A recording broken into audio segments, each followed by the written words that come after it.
Today, let me stand here to pay special tribute for those stakeholders, leaders, fathers of this region in whom their vision, their struggle, and their sweat brought about the NDDC that we're enjoying today.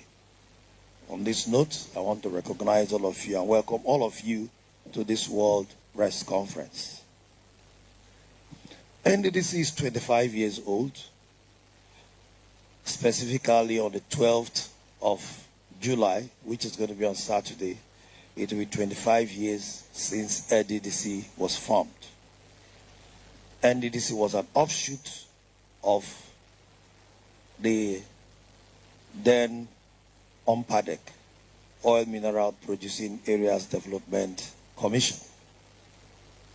In 2000, NDDC was passed as an act of parliament because the then president did not assent to the bill. So the parliament took it upon themselves to pass this act. So NDDC is very, very special because NDDC is an act that belongs to the people. So, and because it belongs to the people, it was actually in response to the crisis in the Niger Delta as at then, due to the agitations of our people, and to ensure that there was peace in Niger Delta in order to bridge the developmental gap. So as at then, the needs assessment of what the needs of the people of NDDC as at then mattered to the then management and board of NDDC. And I can assure you that they responded accordingly. And in responding accordingly, what were the demands of the people then? The people needed roads, they needed water, they needed good schools, they needed hospitals, and they needed light. So the people, as at then, due to these demands, tried to reach out to the localities by ensuring that in communities there were concrete roads for the people to walk on, schools were built in these communities, jetties were built, hospitals were built, electricity was provided, and so many, water was given to the people. These things were given to communities in rural areas, not basically the urban settlements, because then NDDC did not focus on the urban areas. And in settling in these rural communities, I can assure you that today, as we speak, most of the government presence you see in rural communities in the Niger Delta are NDDC projects. That is to say, NDDC have come a long way and NDDC have actually reached out to the people. But as we proceed, people started expecting more. And in expectation of more, people wanted to see roads linking communities, linking states. We started graduating to the level of looking at regional projects that will link 2 states, 3 states, and the rest of them. So NDDC started working towards that. Haven't reached out to the local populace because most of those who were actually behind the agitation were not people that lived in the urban areas. They were people that lived in the local communities. Haven't attended to these local communities, NDDC started looking at bigger projects that will link communities, that will link states, and these bigger projects, NDDC conceived a few. And most of these projects that were conceived, most of them were started, a lot of them were not finished. However, when people talk about most of these projects that were not finished, it is because people should ask questions. It is not because those who conceived these projects never meant to finish them. But one of the major challenges NDDC has had in the past has been the high turnover of management and board. That from our records, it's possibly just one board, the first board that completed its tenure. But since then, no board has ever completed a tenure. Some spend 1 year, some spend 2 years, some even less. Like as at between 2015 to 2023, I was the 9th chief executive of NDDC. That gives you an idea of how NDDC have really suffered high turnover of management, of which you know, if that happens, many organizations, one person comes and starts something new, and because most times they're politicians, they also want to shine. They start something new, and new person comes, abandon that, starts his own. But we also want to thank Mr. President for deeming it necessary, believing in us to say, let us go and ensure that we make that difference. Assuring us of completing our term, but ensuring that we must give account of our full tenure. Mr. President has shown so much love to the people of the Niger Delta. On behalf of the board and management, we want to say thank you for giving us this opportunity to serve our people, guiding us rightly, using us to show love to the people of the Niger Delta. It is on record that immediately Mr. President emerged as president of the Federal Republic of Nigeria, NDDC was one of the first board that the president constituted. That is to tell you how Mr. President takes Niger Delta seriously and how he loves the people of the Niger Delta. And after constituting the NDDC board, Mr. President did not only constitute the board and just allow us to go and work. Mr. President engaged us and directed us on what to do. Mr. President directed the board and management of NDDC through the minister then to ensure that we complete all abandoned projects. 2, to ensure that we sign a performance bond. We signed a performance bond during our retreat in Ikotekbene to ensure that, yes, there is an agreement between we, the board and management, and the president. Under that guidance, we decided to go to work. What did we do first? Haven't gotten the directives from Mr. President on what we need to do in spreading the renewed hope agenda in the Niger Delta. We decided to engage in stakeholders engagement. We met with chiefs, traditional rulers, leaders of the region. We met with youths, we met with women, trying to pick their brains and getting their thoughts on what they think we should do as a new board and management that will really befit what the Niger Delta people deserve. Haven't gotten their ideas, we also decided to put all these together to form our work plan. The NDDC, we now decided to X-ray. Where was NDDC before we came in, and where would we want NDDC to go to? We decided to come up with the rewind to rebirth policy.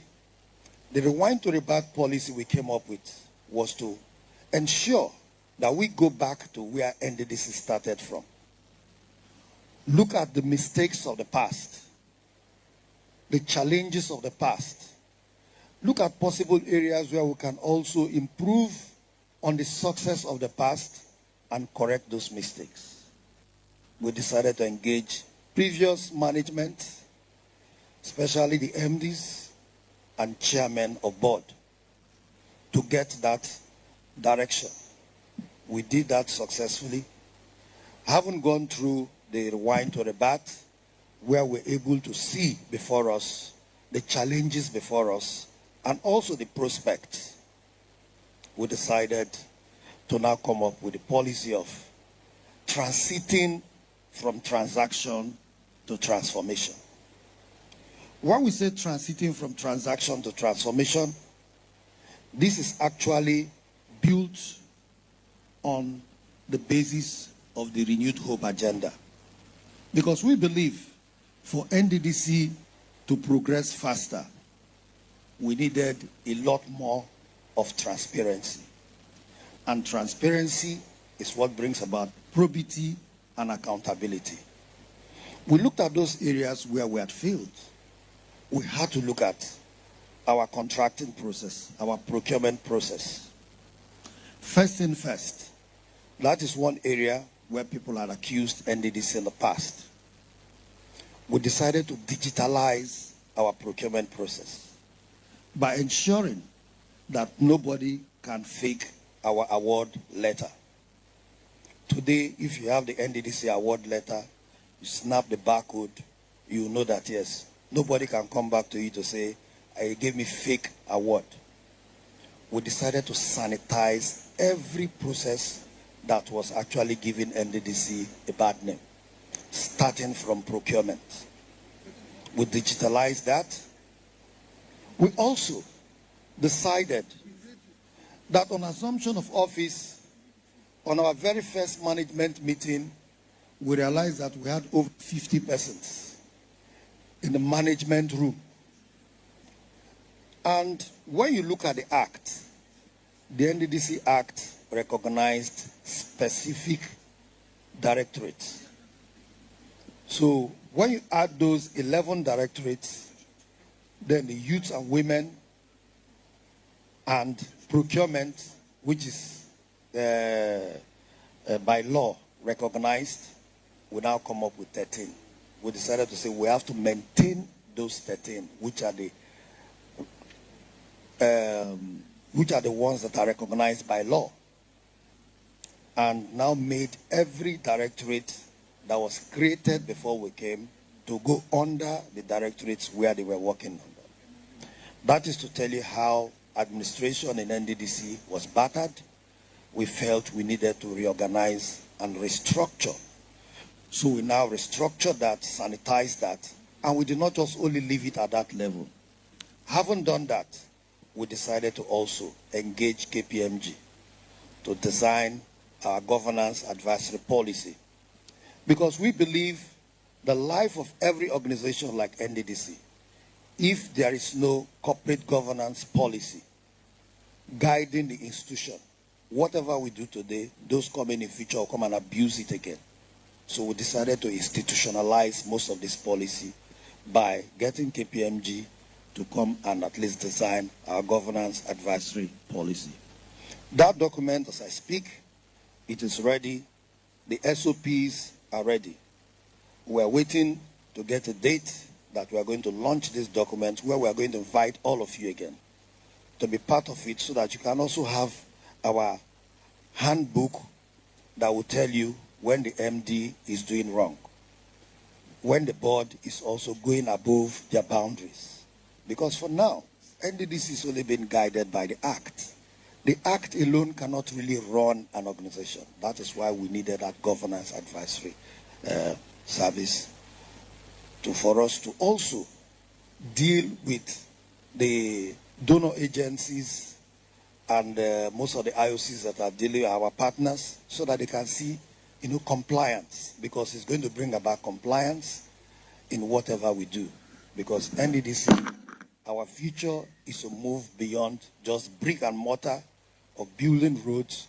We also want to enlarge our coast by also getting funding from donor agencies and other foreign organizations that also come to the aid of the Niger Delta. And for you to do that, they must see transparency, they must also see compliance. That is why we're putting all these structures together.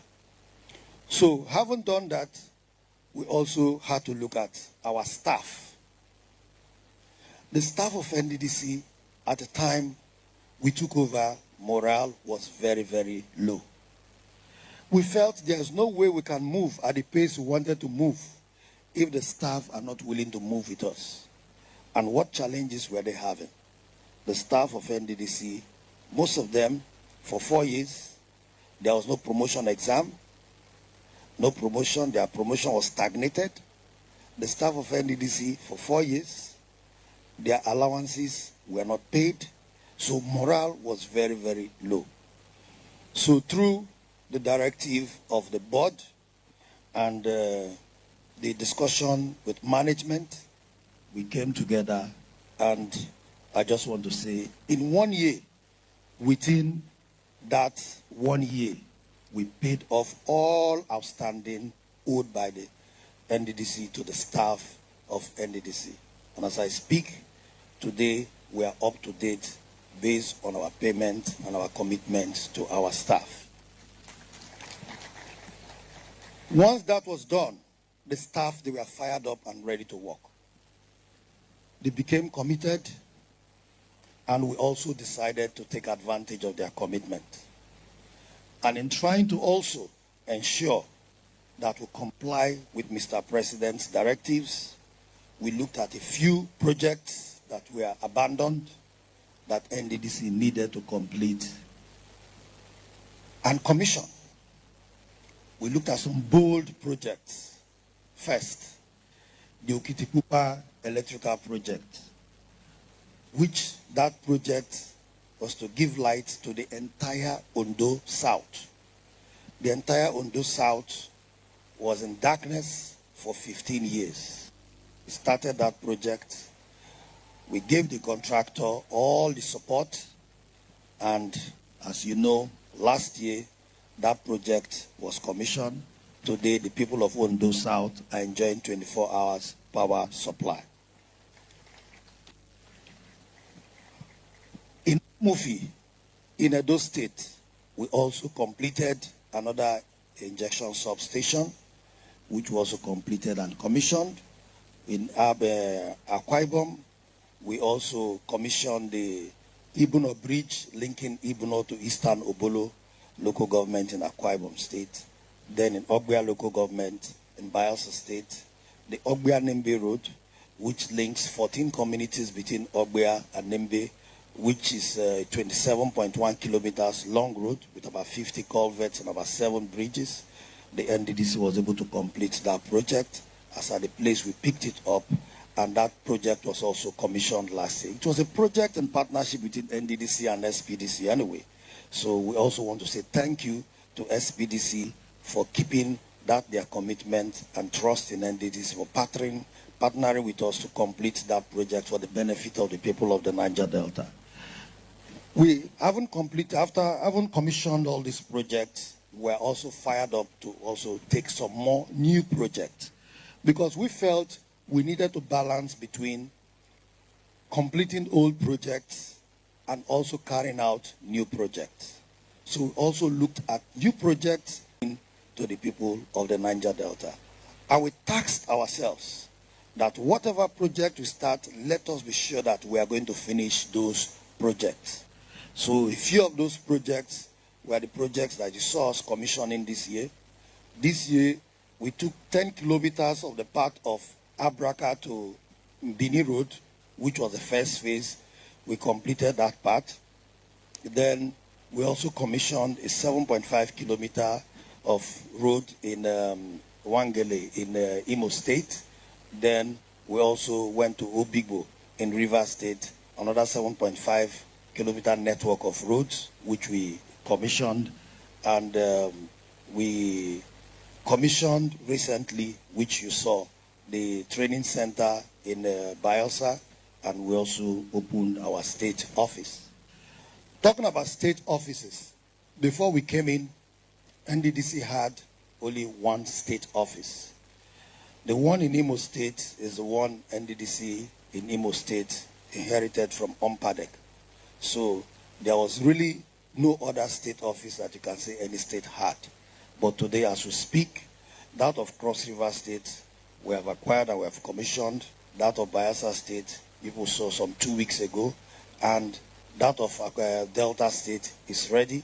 We would have commissioned, but they are still test running the elevator. Once the elevator is being test run, we are going to also commission that project. That one is also ready. And that of Akwa Ibom is also coming up very, very fast.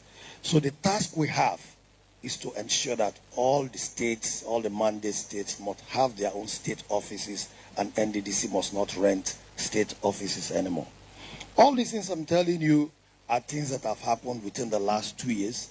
That does not mean in the last 25 years NDDC have not done much, but I believe what the media here wants to hear from us is what we have done in the last 2 years. Because, we're here for accountability.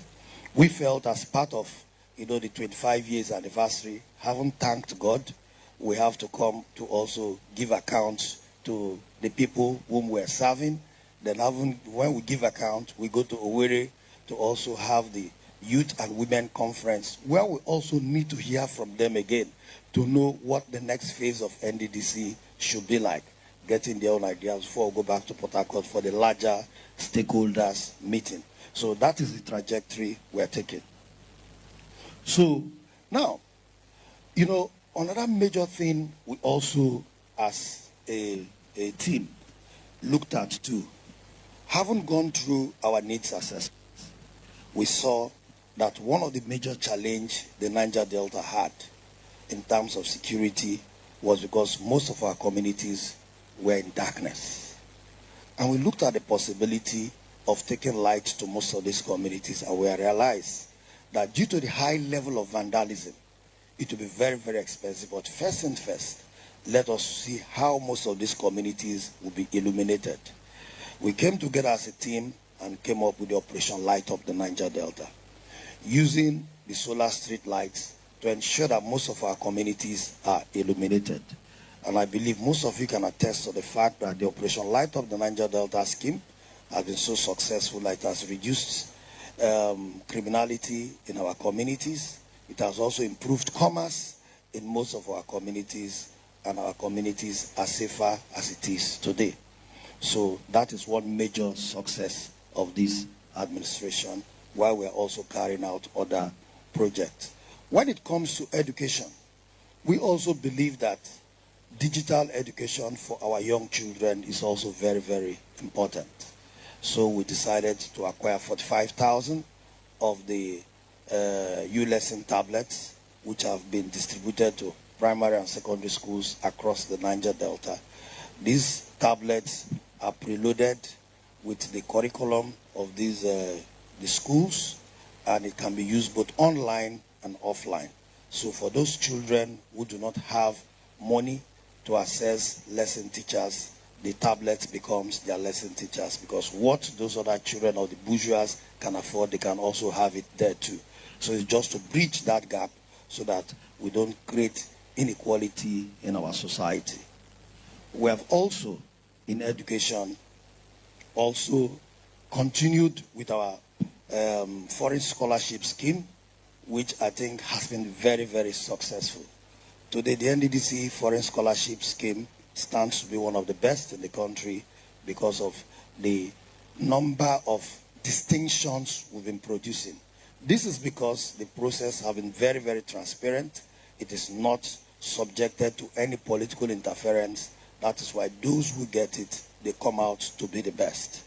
As I speak to you, last year, when we went to Coventry for the graduation of our foreign scholarship students, I was pleased that they gave us the front row to sit as NDDC, because NDDC turned out the highest number of distinctions, of about 17 distinctions. That is to tell you the level of success record we have from our foreign scholarship program.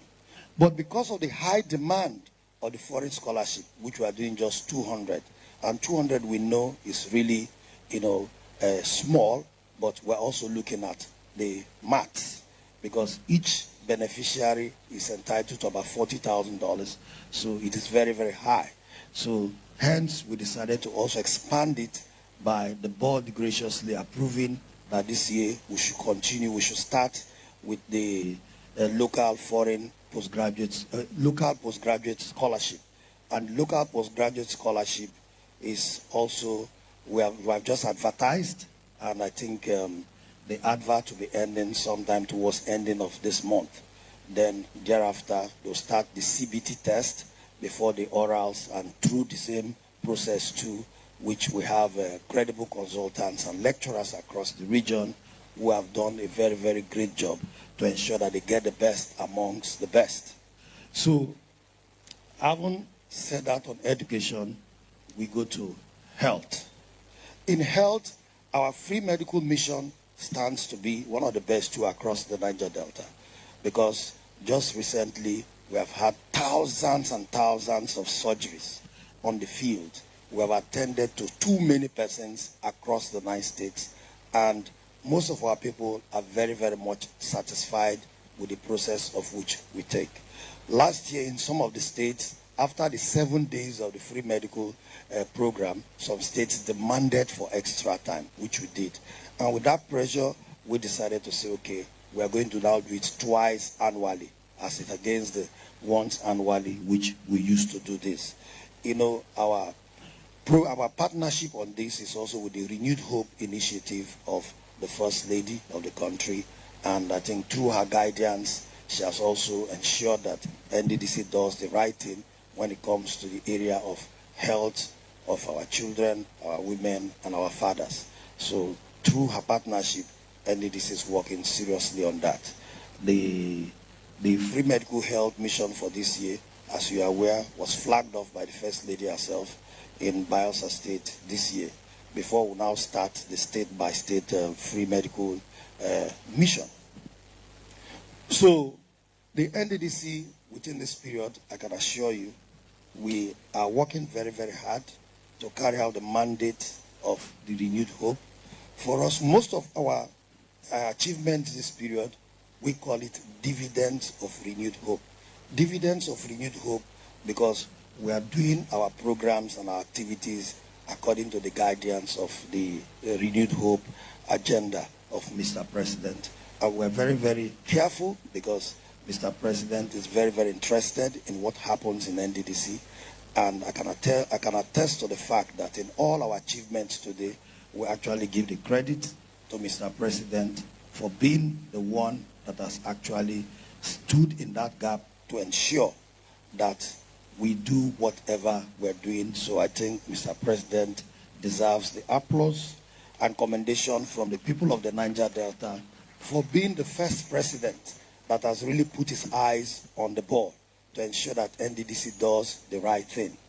Apart from Mr. President, from the Niger Delta, we're also lucky to have a minister who is also an engineer, and because he's an engineer, he tries to ensure that our projects are of quality. The minister himself also takes it so personal on everything we do. Apart from the minister, we're also fortunate to have the president of the Senate, who is from the region, who ensures that our appropriations are taken by express. So I think he has also done very, very well. He has been a father to us. We also have other stakeholders from the region who have also bothered themselves about what is happening in NDDC and ensuring that we do things the right way and ensure that we don't make mistakes of the past. One of those stakeholders is the former governor of Delta State, James Ibori, who was a governor as at when NDDC was created.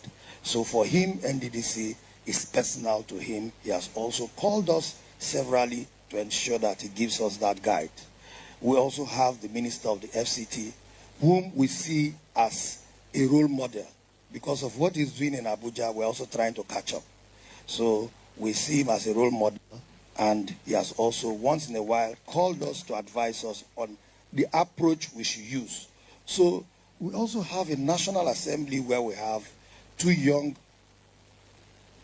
people, a gentleman and a young lady as House Committee Chairman, and Senate Committee Chairman, who actually are giving us the best of cooperation, and I can assure you that they've really given us the kind of cooperation that have kept us where we are today. So I keep saying that we cannot also achieve most of these things we're achieving without their support, without them also, coming down to see what they can do for us. So all these people are stakeholders in the Niger Delta. We also talk about the men, the women, the youths who have that faith in us, who believe that let them give us that time to see what we can do.